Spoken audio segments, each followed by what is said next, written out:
প্রিয় দর্শক, এই যে আজকে আমার শিং মাছের পুকুরে এই জালের একটা খেয়া দিব আর কি। তো এই খেয়া দেওয়ার উদ্দেশ্যটা হচ্ছে আপনার মাছের যে সাইজটা কি রকম সাইজ হয়েছে আর কতদিন লাগবে হারভেস্টিং করতে, এবং এই যে মেল মাছ আর ফিমেল মাছ, পুরুষ আর মহিলা যে মাছের বিষয়টা, এটা আপনাদের সরাসরি দেখানোর চেষ্টা করব। আমি আসলে জানি না যে কতটুকু মাছ উঠবে। শিং মাছ সচরাচর কিন্তু জালে উঠতে চায় না আর কি। তো আজকে আমি খেয়া দিয়ে আপনাদের দেখানোর চেষ্টা করবো আমার মাছের সাইজ কেমন হয়েছে, এবং ফিমেল এবং মেল মাছগুলো আপনাদের আমি দেখাবো যে কোনটা ফিমেল কোনটা মেল আর কি। প্রিয় দর্শক, এই কয়েকটা মাছের কিন্তু জন্ম একই সাথে, একই দিনে, একই পুকুরেই ছিল। তাহলে এর সাইজ এমন হলো, আর এর সাইজ কেন এমন হলো? তো প্রিয় দর্শক, এই শিং মাছ চাষ করতে গেলে কাটাই পদ্ধতিটা কি, এবং কাটাই পদ্ধতি না জানলে আপনি শিং মাছে সফল হতে পারবেন না। চলেন আজকে কাটাই পদ্ধতি কি এটা আপনাদের মাঝে বিস্তারিত আলোচনা করব। তো প্রিয় দর্শক, আমার কিন্তু আসলে জাল খেয়ানোর খুব একটা অভ্যাস নাই। একটু চেষ্টা করে দেখি কতটা মাছ উঠানো যায় আর কি।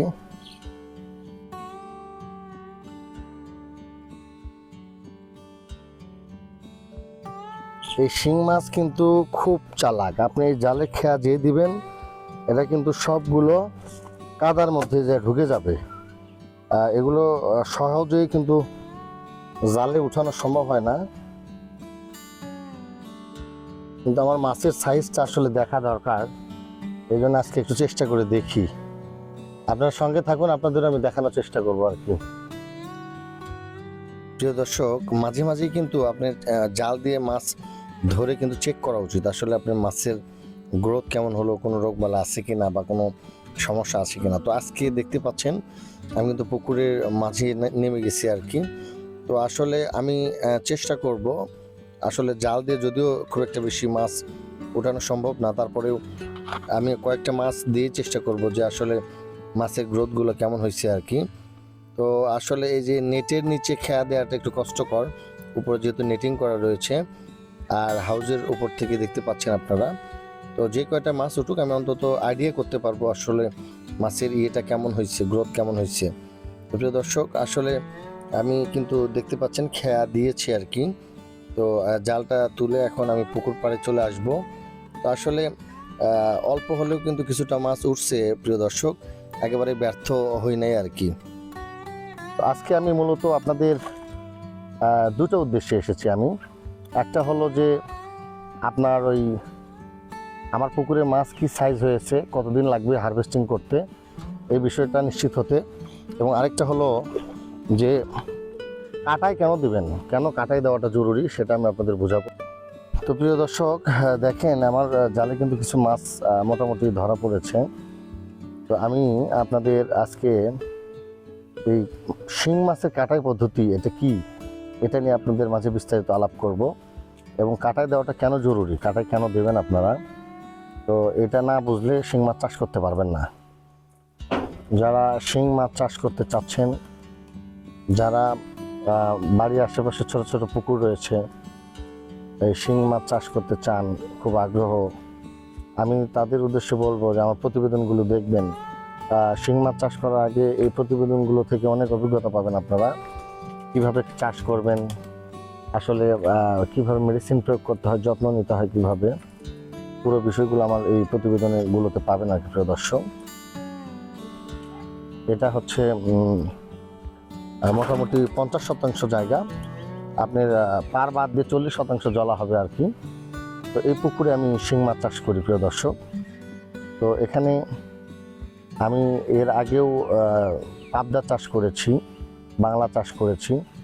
তো এবছর একক শিং মাছ চাষ করেছি আমি। তো প্রিয় দর্শক, শিং মাছ চাষ করতে গেলে কিন্তু আপনাকে অবশ্যই খেয়াল রাখতে হবে আপনার পুকুরের চারপাশে পরিবেশটা কেমন, মাছ পুকুরের পাড় দিয়ে বের হয়ে যাবে কিনা, আসলে এই বিষয়গুলো আপনাকে খেয়াল রাখতে হবে। তো আমার পুকুরের চারিদিকে পাড় যদিও ভালো আছে, তারপরে আমি কিন্তু এভাবে চতুর্পাশ দিয়ে নেটিং করে দিয়েছি। মানে আমি পাড় মেরামত করার পর কিন্তু মাছ ছেড়েছি আর কি। এই পুকুরে 65,000 শিং মাছের রেণু দেওয়া আছে। তো প্রিয় দর্শক, আমি এই 65,000 রেণু দিয়েছি। রেণু ছাড়ার পর থেকে আল্লাহর রহমতে আজ পর্যন্ত কোনো প্রকার কোনো রোগ বালাই হয় নাই। তো প্রিয় মাছ চাষি খামারি ভাইরা, আপনারা কিন্তু দেখতে পাচ্ছেন আমার জালে কিন্তু মোটামুটি প্রায় 10-12টা মাছ ধরা পড়েছে। এই জাল খেয়াতে কিন্তু এই মাছগুলো সচরাচর ওঠে না। তো আসলে এই দেখেন এখানে কিন্তু কয়েকটা প্রকারের মাছ, 3 প্রকারের মাছ রয়েছে আর কি।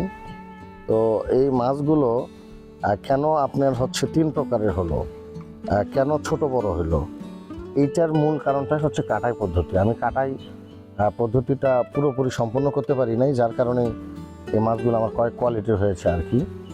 তো আসলে যদি সঠিকভাবে আপনি কাটাই করে শুধু ফিমেল মাছগুলো পুকুরে ছাড়তে পারেন, তাহলে কিন্তু এই এরকম হবে না। এই যে বড় মাছটা দেখতে পাচ্ছেন, এই মাছগুলো কিন্তু মোটামুটি সুস্থ সবল এবং ফিমেল মাছ। তো এই জন্য করে আপনার কাটাই পদ্ধতিটা মেনটেন করতে হবে, তাহলে কিন্তু আপনি লাভবান হওয়ার সম্ভাবনাটা বেশি আর কি। প্রিয় দর্শক, এই যে দেখেন আমার শিং মাছের কিন্তু মোটামুটি একটা ভালো গ্রোথ হয়ে গেছে। তো এগুলো কিন্তু আমি অল্প কিছুদিন পরেই বাজারজাত করতে পারবো আর কি। আপনারা দেখতে পাচ্ছেন মাছের কিন্তু সুন্দর একটা সাইজ হয়েছে আর কি। প্রিয় দর্শক, এই মোটামুটি আজকে যে মাছগুলো আমি হারভেস্ট করলাম, আমি আপনাদের এটা এখন দেখাবো আমার সাইজগুলো, এবং মাছের এই যে কাটাই পদ্ধতি কেন করবেন, মাছের কেন এতগুলো সাইজ এইরকম হলো, এই বিষয়গুলো আপনাদের মাঝে আমি এখন বোঝানোর চেষ্টা করব প্রিয় দর্শক। তো দেখতে পাচ্ছেন আপনারা, আমি আপনাদের যদি দেখাই, দেখেন এই যে আমার পুকুরের মাছগুলো কিন্তু কয়েকটা কোয়ালিটি হয়েছে। তো এই যে এই মাছটা এগুলো কিন্তু ফিমেল মাছ। তাহলে কাটাই পদ্ধতি, আমি কেন কাটাই পদ্ধতির কথা আপনাদের বলি, কেন কাটাই পদ্ধতিটা করবেন আপনারা। তো প্রিয় দর্শক, এই কাটাই পদ্ধতি হচ্ছে যখন ছোট রেণু আমরা পুকুরে ছাড়বো আর কি। তো এই ছোট রেণু আপনার একটা জাল দিয়ে এই রেণুগুলোর মধ্যে যেগুলো বড় মাছ সেগুলো ধরে নিতে হবে, আর ছোট মাছগুলো এগুলো বের করে দিতে হবে। তো এই বড় মাছগুলো হচ্ছে ফিমেল মাছ, এগুলো সবসময় বড় হয়। শিং মাছের যেগুলো মেল, যেগুলো পুরুষ, সেগুলো কিন্তু বড় হয় না। এরা খাদ্য ঠিকই খাবে, কিন্তু এর পরিমাণ মতো বড় হবে না আর কি। এই জন্য আপনাকে ফিমেল মাছের পরিমাণটা বেশি থাকতে হবে, মিনিমাম 70% যেন ফিমেল মাছ থাকে, না হলে কিন্তু আপনি লাভবান হতে পারেন। অনেক খামারি ভাইরা আছে, অনেক কষ্ট করছে, অনেক কষ্ট করে তাদের প্রজেক্ট সাজাইছে, কিন্তু শুধুমাত্র এই ফিমেল মাছ কম থাকার জন্য, মেল বেশি থাকার জন্য, পুরুষ মদ্দার মাছ বেশি থাকার জন্য কিন্তু উনি ভালো উৎপাদন করতে পারে নাই। তো প্রিয় দর্শক, যে দেখেন আবারও মাছগুলো আমি দেখাই আপনাদের, এই মাছগুলো কিন্তু এদের জন্ম সব একই দিনে একই সাথে। তাহলে এই মাছের সাইজ দেখেন, আর এই যে এই মাছের সাইজ দেখেন, এর জন্ম আর এই যে এই মাছের জন্ম, এই দুটার জন্ম কিন্তু একদিনে। তাহলে এ বড় হয়েছে, এ কিন্তু 10টা কেজি হবে আর কি, 8টা-10টা কেজি হবে। তো এটা কিন্তু আপনার মোটামুটি 50টা-60টা কেজি হবে। তাহলে একই দিনে জন্ম হয়েছে, একই পুকুরে ছিল। তাহলে এইটা হলো 10টা কেজি আর এ হলো 50টা কেজি, এ বড় হয় নাই। এর কারণ কি? মূল কারণটা হচ্ছে, এটা হচ্ছে আপনার পুরুষ মাছ, এটা হচ্ছে মর্দা মাছ। এই কিন্তু যতই খাওয়ান এ কিন্তু বড় হবে না। এই যে এটাও দেখেন, এটাও কিন্তু পুরুষ, এটাও কিন্তু মর্দা। তো এই যে পুরুষ মাছ যেগুলো মেল মাছ, এগুলো কিন্তু পুরুষ মাছ। এই জন্য এই পুরুষ মাছের পরিমাণটা যদি আপনার পুকুরে বেশি থাকে, তাহলে কিন্তু আপনি ভালো উৎপাদন করতে পারবেন না। এই যে এগুলো কিন্তু সব ফিমেল, এটাও ফিমেল। এই ফিমেল মাছগুলোর সাইজ আপনারা দেখতে পাচ্ছেন কত ভালো সাইজ হয়েছে। তাহলে আপনি একটা জিনিস হিসাব করে দেখেন, আপনার পুকুরে যদি ম্যাক্সিমাম যদি ফিমেল হতো, তাহলে আপনার পুকুরে ম্যাক্সিমাম মাছগুলোর সাইজ কিন্তু এরকম হতো। প্রিয় দর্শক, এই মাছটা কিন্তু আর কয়েকদিন পরে আরও ভরপুর ডিম এসে যাবে। এই মাছে যখন ভরপুর ডিম এসে যাবে, এই মাছের গ্রোথ দেখতে পাচ্ছেন, কয়েকদিন পর ভরপুর ডিম এসে গেলে এটা কিন্তু 7-8টা কেজি হবে। তাহলে এই মাছ যদি আপনি 200 টাকা কেজি, 150 টাকা কেজি বিক্রি করেন, এই মাছ কিন্তু 350-400 টাকা কেজি বিক্রি হবে। তাহলে এই ফিমেল মাছ বেশি থাকলে কত দিক দিয়ে লাভ, আপনার উৎপাদন বেশি হবে, আপনার বাজারে দাম বেশি পাবেন। মাছের কালার আবার খুব একটা খারাপ তাও কিন্তু নয়, আপনারা দেখতে পাচ্ছেন প্রিয় দর্শক। তো এই জন্য আমি আপনাদের বলবো যে আপনারা এই কাটাই পদ্ধতি সম্পর্কে জানতে হবে। একটু কষ্টও যদি হয়, আপনার রেণু যদি আপনার 50 পয়সা বা 80-70 পয়সা হয়, সেটাকে যদি আরও 20 পয়সা করে বাড়াই দিতে হয়, যদি মোটামুটি আপনার মাছের উপর 10,000 টাকা 5,000 টাকাও যদি বেশি দিতে হয়, আপনারা এই কাটাই দেওয়ার চেষ্টা করবেন। তাহলে এই রকম মাছ যদি আমার পুকুরে সব হতো, তাহলে আমি কিন্তু অনেক টাকা লাভ করতে পারতাম, অনেক উৎপাদন হতো।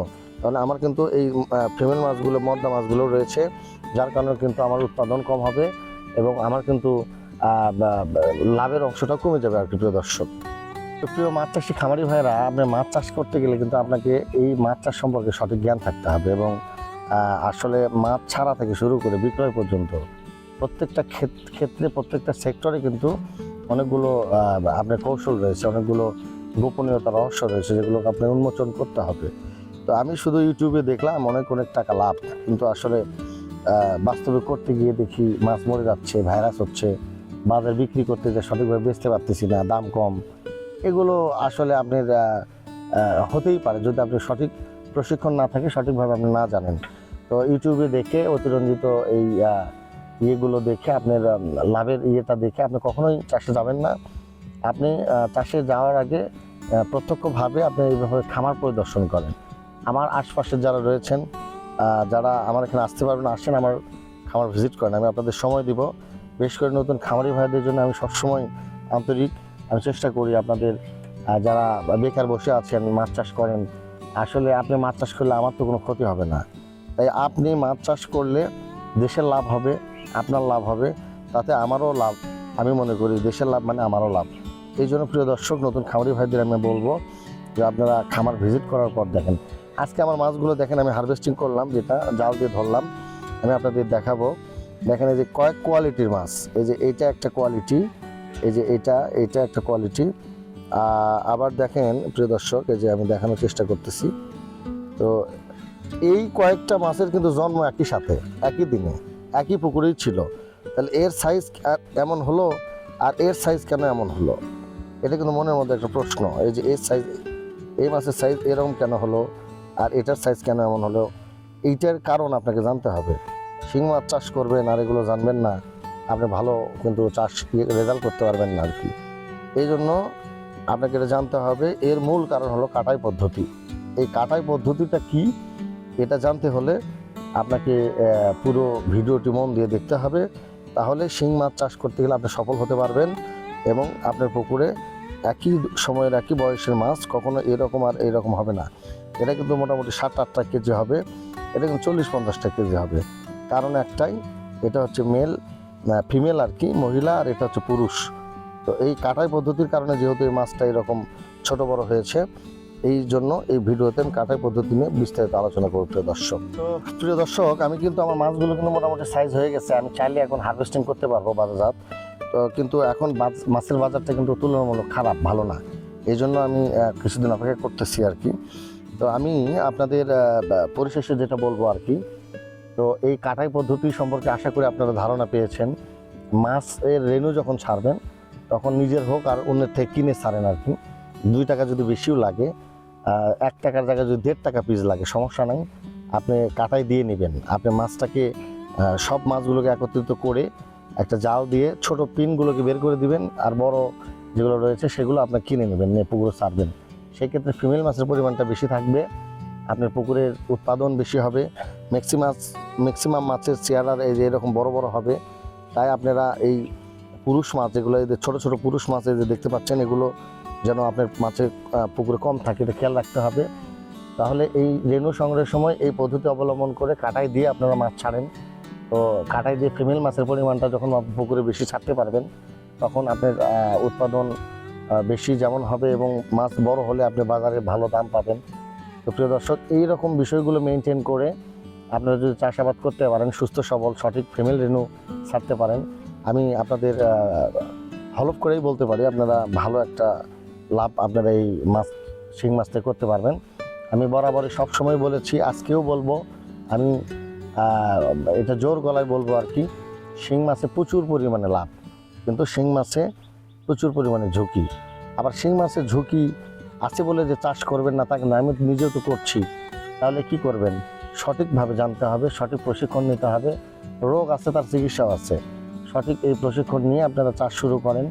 নতুন খামারি ভাইরা যদি কিছু জানার থাকে, কমেন্ট বক্সে আপনারা প্রশ্ন করবেন, আমি অ্যান্সার দেবো, চেষ্টা করব আপনাদের সাথে যোগাযোগ করার জন্য। তো প্রিয় খামারি ভাইরা, আজকে এই পর্যন্তই।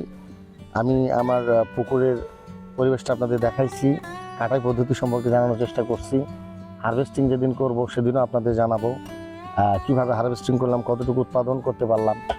তো প্রিয় দর্শক, আজ এই পর্যন্ত। সবাই ভালো থাকবেন, সুস্থ থাকবেন, সকলের জন্য অনেক অনেক শুভকামনা। নতুন খামারি ভাইদের জন্য অনেক অনেক শুভকামনা। সবাইকে খোদা হাফেজ।